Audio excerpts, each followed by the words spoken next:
श्री स्वामी समर्थ सगळ्यांना. तर आज मी सकाळी बटाटा शिजवून कृतिकाला आणायला गेली. शाळेतनं आल्यावर बटाटा शिजवला आणि तिला सोलायला दिलेला होता. तर मी ना म्हणजे पॅटीससाठी मिरची, लसूण, कोथिंबीर आणि आलं हे बारीक करून घेतलेलं आहे.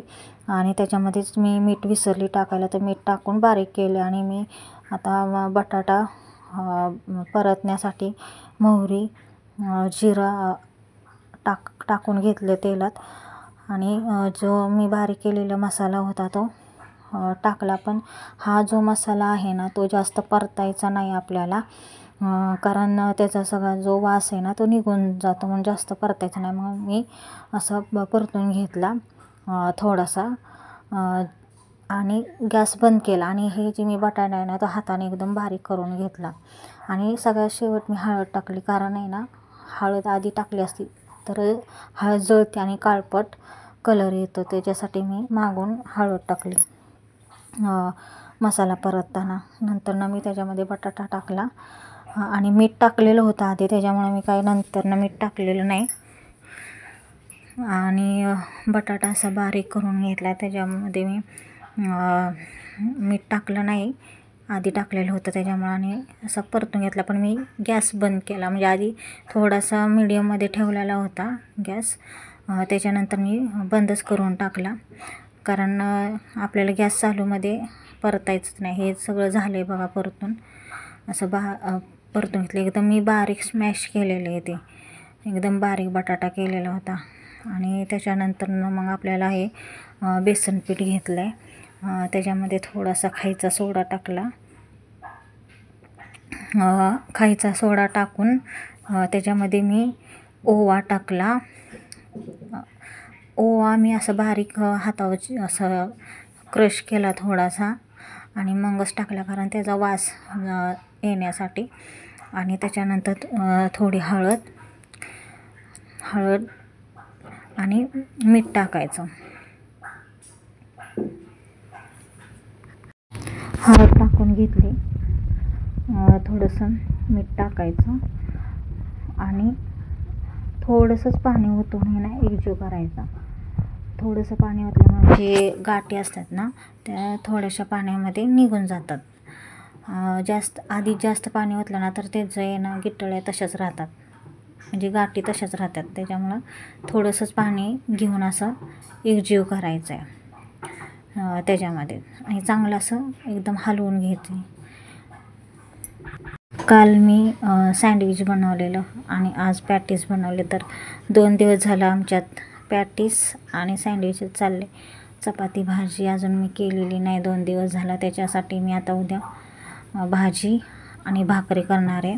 आमच्या सासूबाईंचा महिना आहे ना, त्याच्यामुळे मी भाजी आणि भाकरी करणार आहे. आणि मी हे बघा चांगलं असं करून घेतले. घट्ट करायचं नाही, कारण घट्ट केलं ना की बरोबर नाही, ते असं जाडच्या जाड तसंच बेसन पिठाचं राहतं. त्याच्यामुळं असं पातळ जास्त, म्हणजे पातळ बी नाही आणि जास्त घट्ट बी नाही करायचं, मिडियममध्ये.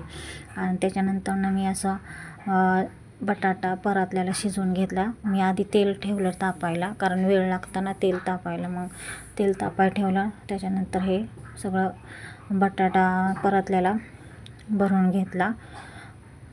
आणि त्याच्यानंतर असं दाबून प्रेस करायचं आहे, म्हणजे ते चिकटून बसतं ब्रेड. असं चांगलं प्रेस करून घ्यायचं आणि नंतर मग त्या बेसन पीठमध्ये घ्यायचं आहे. आणि ते सगळं झालं की मग तेलात असं तळून घ्यायचं. मी किती दिवसातून पॅटीस बनवले आज, कारण खूप दिवस झालं मी बनवलंच नाही. आणि हे ना असं हलवत राहायचं सारखं, म्हणजे कसं करपणार नाही. दोन्ही साईडनं चांगलं असं तळून घ्यायचं चांगलं. आणि हे पॅटीस म्हणजे मी असं जास्त तेलकट मी खरं तर तळतच नाही, कारण आमच्या घरात जास्त तेलकट आवडत नाही. मी जास्त असं तळतच नाही. आपलं कधी तर मूड आला तर असं म्हणजे करत असते, कारण खूप दिवस झालं बनवलं नाही, म्हणून मी काल सँडविच आणि आज पॅटीस बनवले. आणि काहीतरी रोज चपाती भाजीचा कंटाळा आला, म्हणून हे मी पॅटीस बनवले कितीतरी दिवसानंतर. एक झाला तळून आता दुसरा घेते तळायला. तर आज शनिवार होता आणि सकाळी कृतिकाला सोडायला आमचे हे गेलेले होते आणि मी आणायला गेलते. मग मी घरी आल्यावर हे पॅटीस बनवलं, कारण म्हणजे ती शाळेतनं आल्यावर म्हटलं गरम गरम खायला, तिला भूक लागलेली होती कृतिकाला. आणि तिला म्हटलं थांब जरा वायच, तुला पहिलं देते तळलं की. मग ती थांबली थोडा वेळ, तिला भूक लागलेली होती. तर मी सकाळी तिला खिचडी दिली तिला डब्याला. आणि आता हे 2 झाले की दोघांना 2 देते खायला, कारण 2 वाजायला आलते दुपारच्या आणि माझं काम पण लय राहिलेलं होतं. कपडे, भांडी, लादी वगैरे खूप कामं राहिलेली होती. सकाळी काही केलंच नाही काहीच काम. तर 2 तळून झालेत, तर असे तळून घेतलेत खरपूस. तर आजचा दिवस शनिवार. तर मी दुपारी सगळं काम झाल्यावर खूप दिवसांनी ब्लाऊज शिवायला घेतला, कारण तसंच साडी आणून ठेवली नुसती आणि ब्लाऊज तर मी शिवलाच नाही.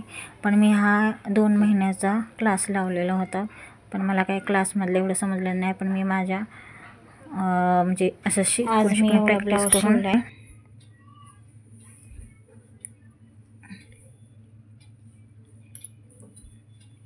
एवढंच शिवलं आहे.